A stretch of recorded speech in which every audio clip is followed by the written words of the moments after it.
Halo, selamat pagi. Kita jumpa kembali di edisi Klinik Khotbah Minggu 11 Mei 2025. Saudara-saudaraku, ibu bapak, pemuda, remaja, lansia, dan anak-anak yang seiman di dalam nama Yesus Kristus. Bertolak dari kisah penampakan diri Yesus yang bangkit kepada Thomas, saya ingin membuat renungan dengan judul Tubuh yang Penuh Bekas Luka. Seperti apa isi renungan itu?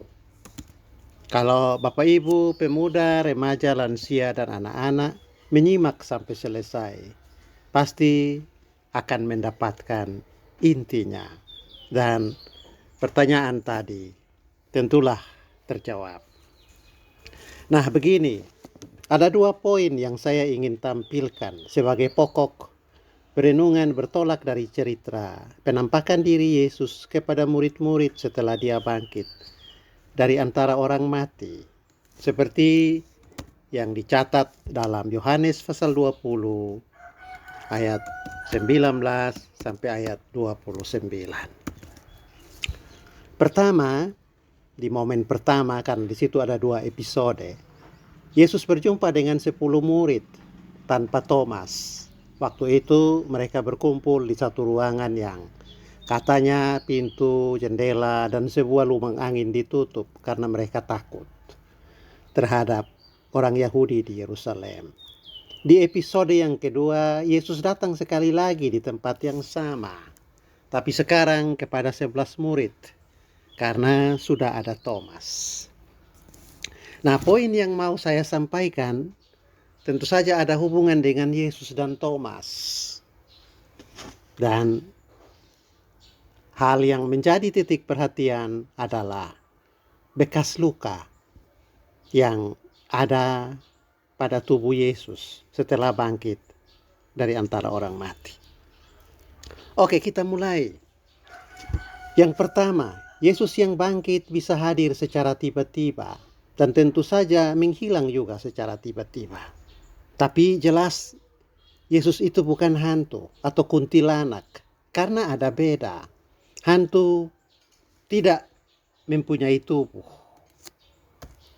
dan tidak bisa disentuh atau dijamah. Waktu hadir secara tiba-tiba juga mengejutkan karena pintu dan jendela ruangan tertutup rapat.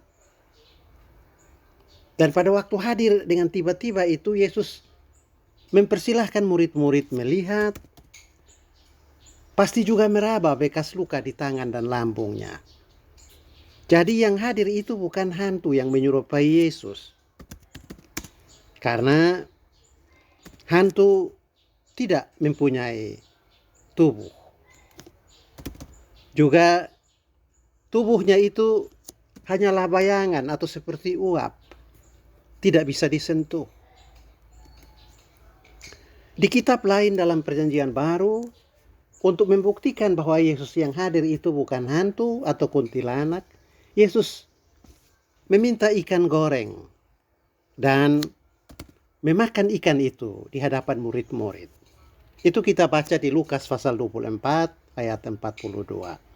Jadi Yesus yang menampakkan diri kepada murid-murid jelas bukan hantu. Karena hantu tidak bisa makan dan tubuhnya tidak bisa disentuh. Ini bukan sekedar cerita tentang kebangkitan Yesus. Yohanes mempunyai 3 maksud dengan menceritakan fakta ini. Pertama, untuk melawan pandangan aliran gnosis dalam gereja saat itu, jemaat mula-mula. Ya, dan yang pandangan itu juga masih ada sisanya dalam masa kini, terutama di beberapa kalangan atau kelompok orang Kristen, tapi yang terutama di agama tetangga. Gnosis mengatakan bahwa tubuh yang Yesus miliki bersifat semu atau tubuh halus. Kalau berjalan, kaki Yesus tidak menyentuh tanah, hanya melayang-layang. Jadi semua yang Yesus alami, seperti lapar, sedih, menangis, dikhianati, itu hanya sandiwara. Karena tubuh yang Yesus miliki adalah seperti udara. Itu yang Yohanes mau lawan. Dan karena itu dia bercerita, waktu Yesus yang bangkit, menampakkan diri kepada murid-murid, dia mempersilahkan mereka untuk melihat luka yang ada di tangan, di kaki, dan di lambung. Bahkan meraba atau menyentuh luka-luka itu. Kedua, Yohanes bercerita tentang tubuh Yesus yang nyata, bisa dipegang, bisa diraba, untuk menunjukkan bahwa seperti itu juga tubuh yang akan kita miliki waktu kebangkitan orang mati di zaman yang akan datang. Artinya begini, Bapak Ibu, pemuda, remaja, anak-anak dan lansia kekasih Tuhan. Pada waktu saya mati, 2 anak saya bersama istri saya akan menanamkan tubuh saya dalam tanah. Lalu tubuh itu hancur, habis, lenyap dan hilang. Tetapi nanti waktu kebangkitan orang mati, tubuh yang hilang itu akan kembali. Persis seperti sebelum mati. Yaitu, jadi kalau waktu mati, saya hanya punya 1 kaki karena kecelakaan lalu lintas, maka waktu kebangkitan orang mati, saya akan bangkit dengan keadaan seperti itu. Tubuh kaki saya yang 1 tidak ada.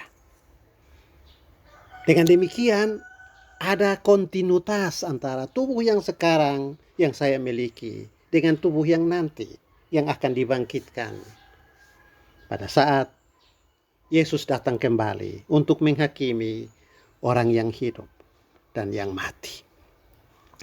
Bapak Ibu Saudara-saudara, terus terang saya senang dan bersuka cita membaca apa yang Yohanes tulis tentang Yesus yang datang menemui murid-muridnya setelah segera bangkit dari antara orang mati. Kenapa saya senang? Karena jelek-jelek tubuh saya sekarang ini, tubuh itu akan bangkit dan ikut mendapatkan kemuliaan dalam keadaan yang penuh dengan kekurangan dan keterbatasan.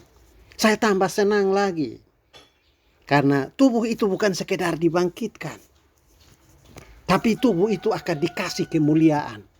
Tadi saya bilang ada kontinuitas antara tubuh yang sekarang dengan tubuh yang nanti akan dibangkitkan. Tetapi sekaligus juga ada diskontinuitas, ada sesuatu yang baru. Paulus bercerita tentang tubuh yang baru itu dengan mengambil contoh benih yang jatuh ke tanah. Lalu kemudian dia akan tumbuh secara baru. Waktu dia tumbuh secara baru, dia tidak tumbuh lagi dalam bentuk biji jagung, tetapi dalam bentuk pohon atau batang jagung dengan daun, bunga, dan buah. Itulah kira-kira yang Paulus maksudkan dengan ditanam dalam kebinasaan, tetapi dibangkitkan dalam kemuliaan. Mungkin masih ada yang bertanya lagi, seperti apa kemuliaan itu? Nah, lebih baik langsung tujuk pada apa yang terlihat dalam tubuh Yesus yang bangkit. Yaitu tidak lagi terhalang oleh rupa-rupa faktor seperti ruangan, usia, atau jenis kelamin. Dan kita lihat Yesus dalam tubuh itu yang bangkit itu bisa masuk ke dalam ruangan meskipun pintu dan jendelanya tertutup.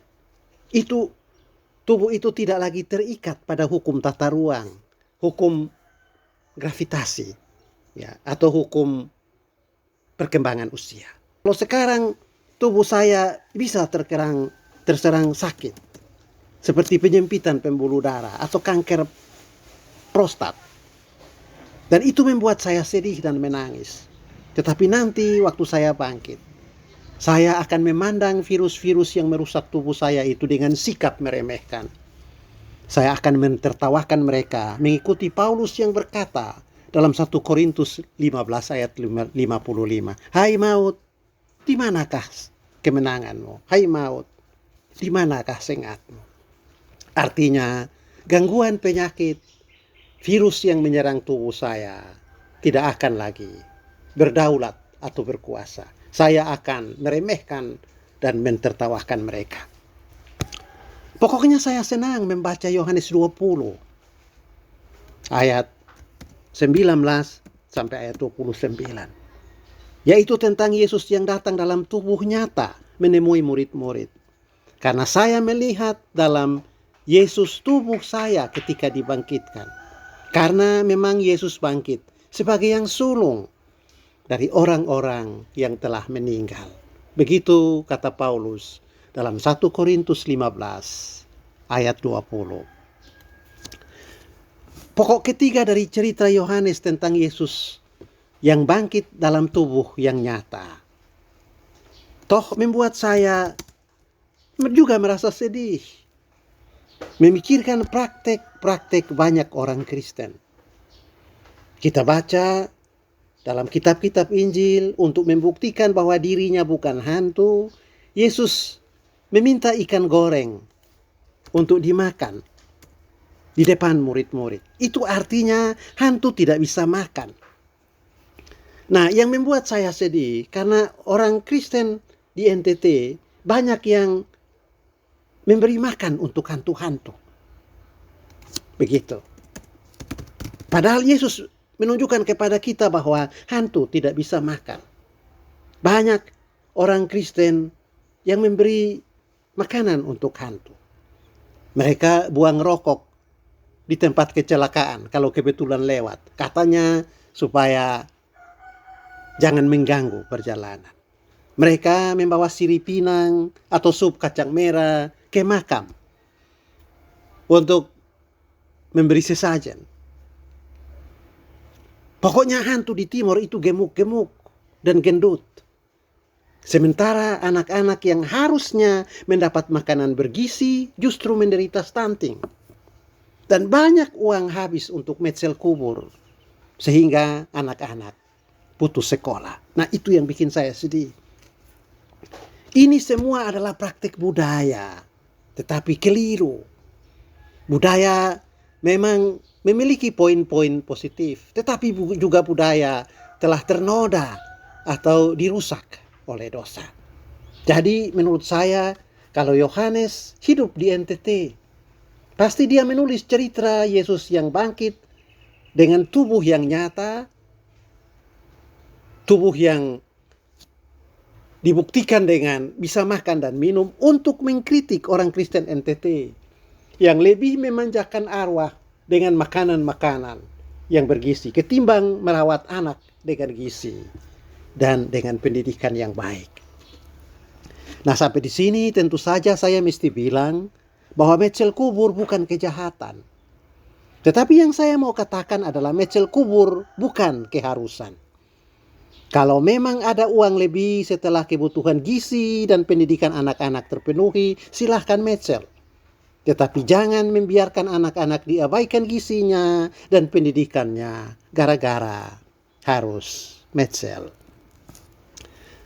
Bapak Ibu, saudara-saudari, pemuda, remaja, anak-anak dan lansia, saudara-saudaraku seiman di dalam Kristus. Sekarang saya mau masuk ke poin kedua dari cerita penampakan Yesus. Kali ini ketika Thomas hadir. Thomas berbicara kepada teman-temannya yang mengatakan bahwa mereka berjumpa dengan Yesus yang bangkit. Dia katakan begini, dia baru akan percaya bahwa Yesus benar-benar bangkit kalau dia melihat dan meraba bekas luka di tubuh Yesus. Herannya, begitu Yesus hadir di tengah murid-murid, Yesus langsung menunjukkan kepada Thomas bekas lukanya dan mempersilahkan Thomas untuk menyentuh atau meraba bekas luka ini. Itu satu fakta kebangkitan yang menarik. Dan saya belum mendengar atau membaca orang berkhotbah atau menulis tentang hal itu, yaitu tubuh Yesus penuh bekas luka. Jadi biar saya yang melakukan itu, tentu dengan kekurangan dan keterbatasan saya sebagai orang berdosa. Bekas luka. Tubuh Yesus yang bangkit bukan tubuh yang mulus, licin dan halus, tetapi tubuh yang ada bekas-bekas luka. Tubuh yang penuh dengan bekas luka. Orang Meto menyebut luka yang sudah sembuh, tetapi ada bekas dengan istilah biki. Orang Belanda menyebutnya liteken. Sedangkan istilah teknis yang biasa dipakai dalam percakapan dan perenungan Kristen tentang bekas luka pada Yesus itu adalah stigma. Oke, bekas luka pasti menimbulkan perasaan kembar bagi pemiliknya, yaitu malu atau bangga. Ini karena setiap bekas luka, biki, memiliki cerita, menyimpan di dalamnya sebuah kisah, dan menjadi bukti dari tindakan-tindakan masa lalu yang dilakukan atau dialami.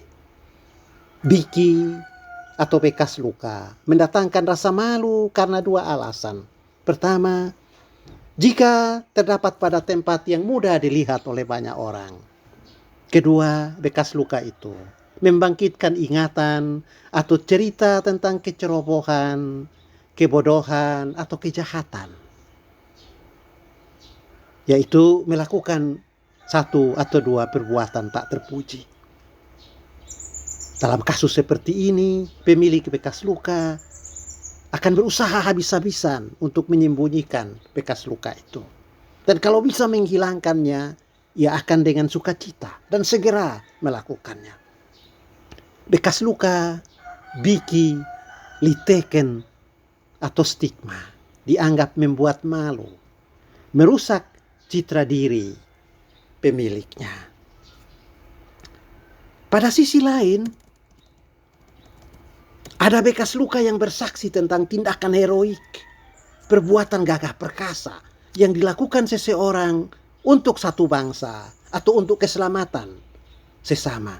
Bekas luka seperti ini menjadi kebanggaan pemiliknya. Ia tidak pernah malu karena biki atau stigma yang ada padanya. Ia bahkan akan dengan bangga memperlihatkan bekas luka itu. Kalau mendapat kesempatan untuk mengisahkan hidup dan pertarungannya di masa lalu. Yesus yang bangkit datang dengan tubuh nyata kepada murid-muridnya. Dan untuk memperlihatkan kepada murid-murid bahwa dia benar-benar bangkit, Yesus menunjukkan biki, bekas luka di tubuhnya, bekas luka di kedua tangannya, di lambungnya, dan di kedua kakinya. Bahkan juga goresan yang sudah mulai mengering di dahi dan di wajah akibat tekanan dari mahkota duri. Dalam penampakan kedua, tanpa diminta oleh Thomas, Yesus meminta murid yang banyak berdalih itu dengan berujar, "Taruhlah jarimu di sini dan lihatlah tanganku. Ulurkanlah tanganmu dan cucukkan ke dalam lambungku. Dan jangan engkau tidak percaya lagi, melainkan percayalah." Bekas luka berfungsi untuk meyakinkan orang terhadap kualitas hidup dan kisah-kisah kepahlawanan yang dilakukan bagi banyak orang. Inilah yang terjadi pada Yesus. Dia meminta Thomas mengamati biki, stigma, atau liteken pada tubuhnya dan meminta Thomas untuk beralih dari ragu-ragu menjadi percaya. Kebangkitan tidak menyembuhkan dan memulihkan luka-luka. Kebangkitan menyembuhkan dan memulihkan luka-luka yang kita peroleh dalam menjalani hidup alami sepanjang babak kehidupan insani di bumi. Tetapi penyembuhan itu tidak menghilangkan bekas-bekas di tubuh kita.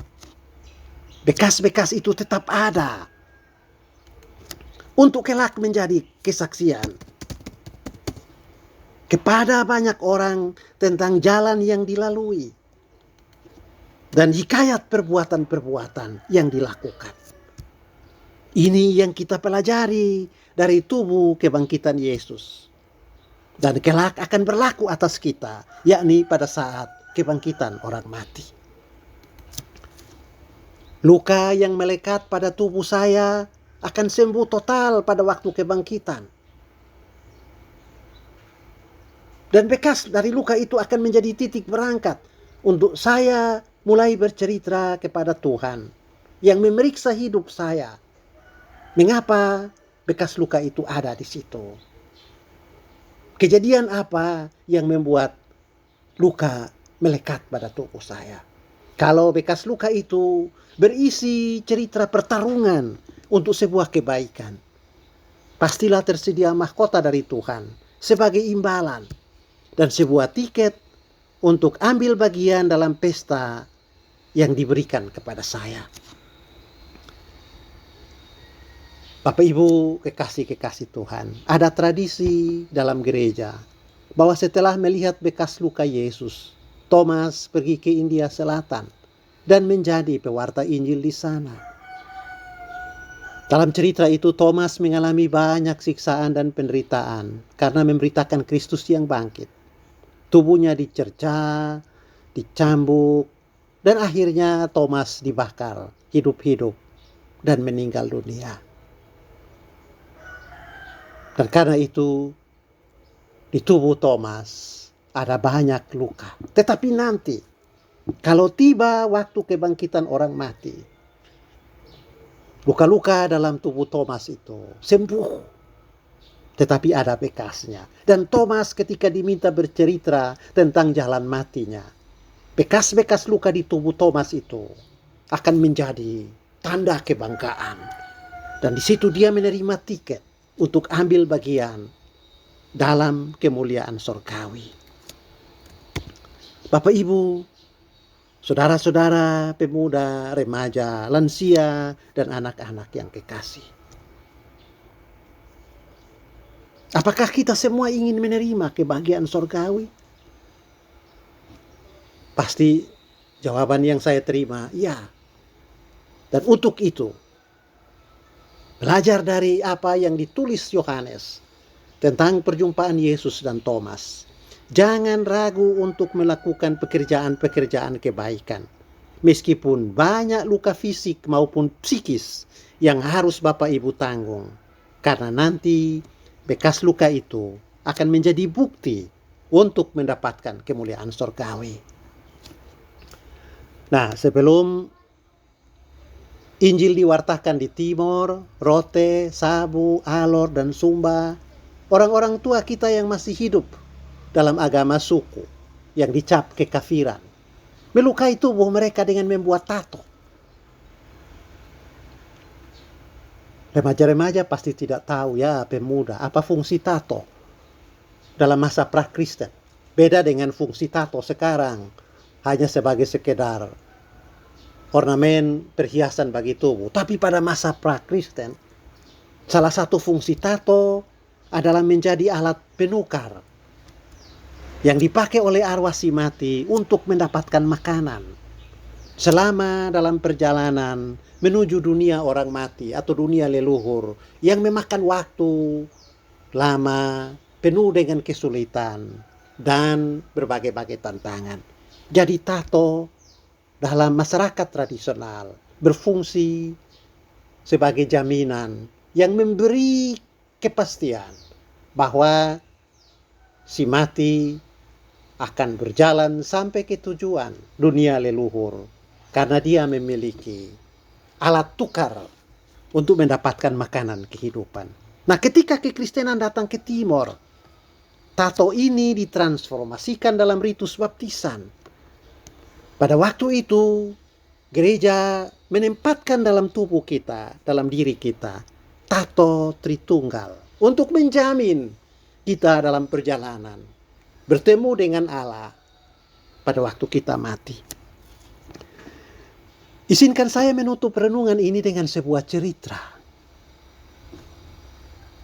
Sebuah kisah dalam pesawat terbang tentang seorang wanita cantik yang masuk ke pesawat dan duduk sesuai dengan nomor kursinya. Kebetulan di sebelah kursinya ada seorang yang telah duduk. Dia tidak mempunyai kedua tangannya atau tangannya buntung.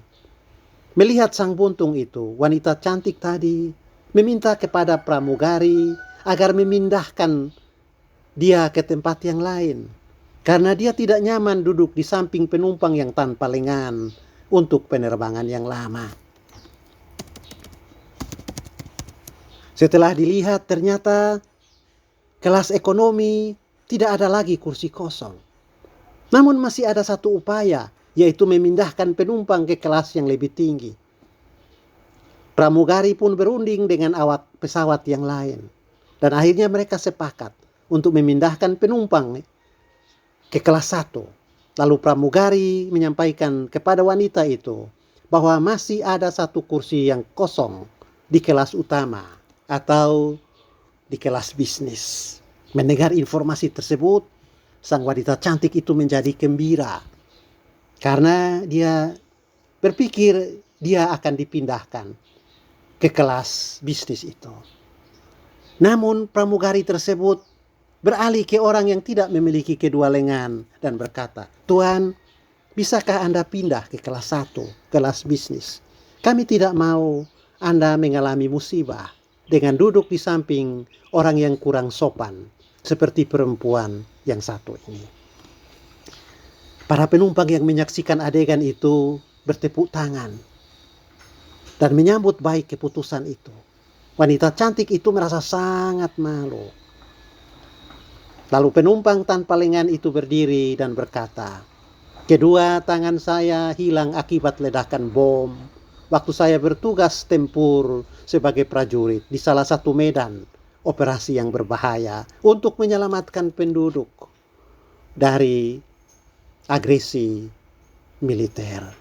Awalnya ketika mendengar wanita ini berbicara, saya berpikir, apakah saya mempertaruhkan nyawa saya untuk orang-orang semacam ini? Sombong, egois, dan tak mau berterima kasih. Tetapi setelah melihat tindakan kalian semua, saya merasa bangga. Karena saya kehilangan kedua tangan saya untuk negara saya dan untuk menyelamatkan banyak orang dari kekejaman militer. Setelah berkata demikian, dia pindah tempat ke kelas 1, kelas bisnis. Moral dari cerita ini, Bapak Ibu, saudara-saudara, pemuda, remaja, dan anak-anak, kekasih-kekasih Tuhan. Pengorbanan dan luka yang Anda peroleh waktu berjuang untuk sebuah kebaikan bisa menjadikan hidup Anda cacat, dan karena itu dihina, dicela, diremehkan, dan diludahi orang. Tetapi nanti, kalau luka itu sembuh, dan orang-orang mengetahui cerita di balik luka itu, Anda pasti mendapatkan penghormatan dan diarak kepada kemuliaan. Yesus adalah yang pertama menunjukkan hal itu. Yohanes menceritakannya bagi kita supaya kita mencoba untuk menjadi orang-orang yang terluka karena memperjuangkan sebuah kebaikan dan nilai kemanusiaan. Tuhan memberkati kita semua.